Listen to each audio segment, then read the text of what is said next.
SIR নিয়ে এই মুহূর্তের সবচেয়ে গুরুত্বপূর্ণ খবর।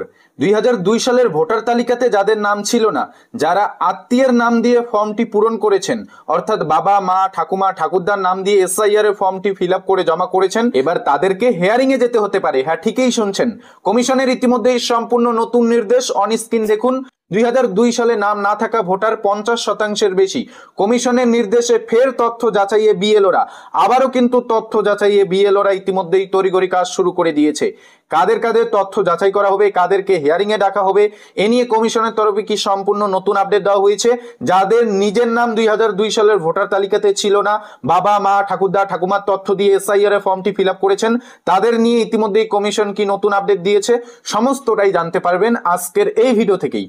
কাজেই ভিডিওটি সম্পূর্ণ দেখবেন।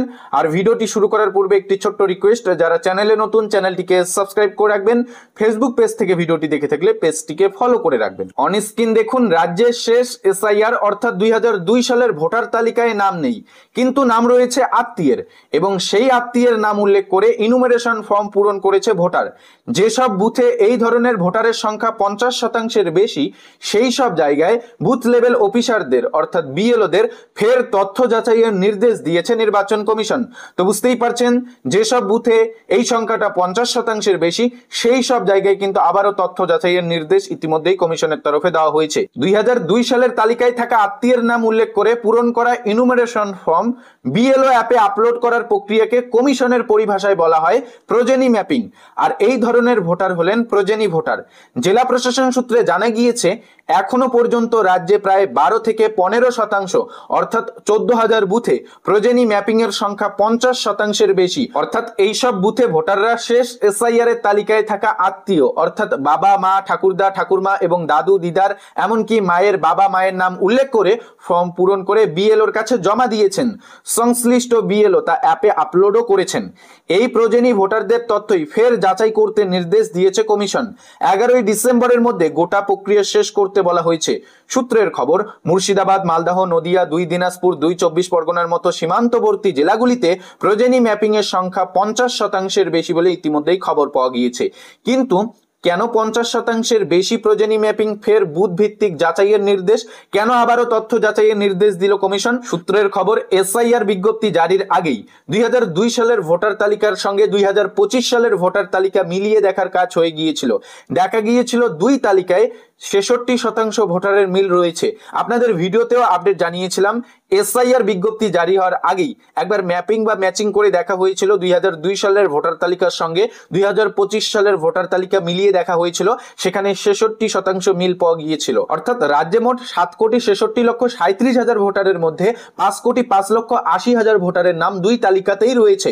সেক্ষেত্রে প্রতি বুথে 2002 সালের তালিকায় নাম থাকা ভোটারের সংখ্যা বেশি হয় স্বাভাবিক, কিন্তু ইনুমেরেশন ফর্ম আপলোড হওয়ার পর বিশেষ রোল পর্যবেক্ষণে নজরে এসেছে একাধিক বুথে প্রোজেনি ম্যাপিং অস্বাভাবিক হারে বেশি। যেমন দক্ষিণ 24 পরগনার জয়নগরে একটি বুথে 1,278 জন ভোটারের মধ্যে 1,199 জনের নাম 2002 সালের তালিকায় নেই।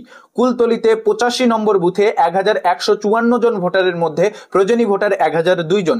এছাড়াও উত্তর 24 পরগনার সন্দেশখালীর 198 নম্বর বুথে 1,447 জন ভোটারের মধ্যে 1,266 জনের নাম নেই 2002 সালের তালিকায়। হিঙ্গুলগঞ্জের 162 নম্বর বুথে আবার মোট 779 জন ভোটারের মধ্যে 700 জন আত্মীয়ের নাম লিখে ইনুমেরেশন ফর্ম জমা দিয়েছেন। এরকম একাধিক বুথের তথ্য উঠে এসেছে।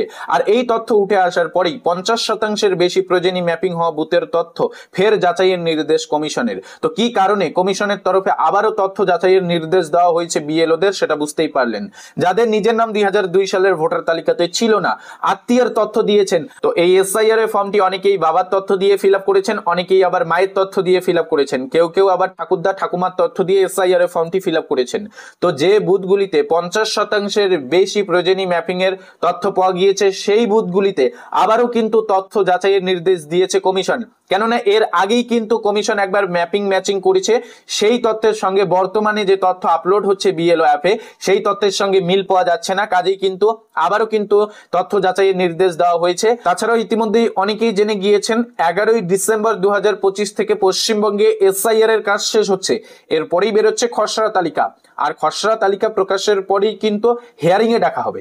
মূলত হিয়ারিং এ কাদের কাদের ডাক মিলতে পারে?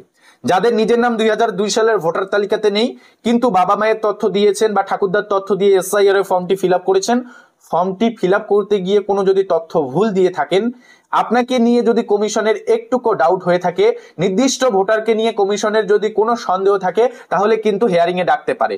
আর যারা তথ্য সঠিক দিয়েছেন, ম্যাপিং ম্যাচিং যদি সম্পূর্ণ হয়ে থাকে, তাহলে কিন্তু আপনাদের হিয়ারিং এ ডাকবে না, সরাসরি নতুন যে তালিকা প্রকাশ হচ্ছে সেই তালিকাতে নাম উঠে যাবে।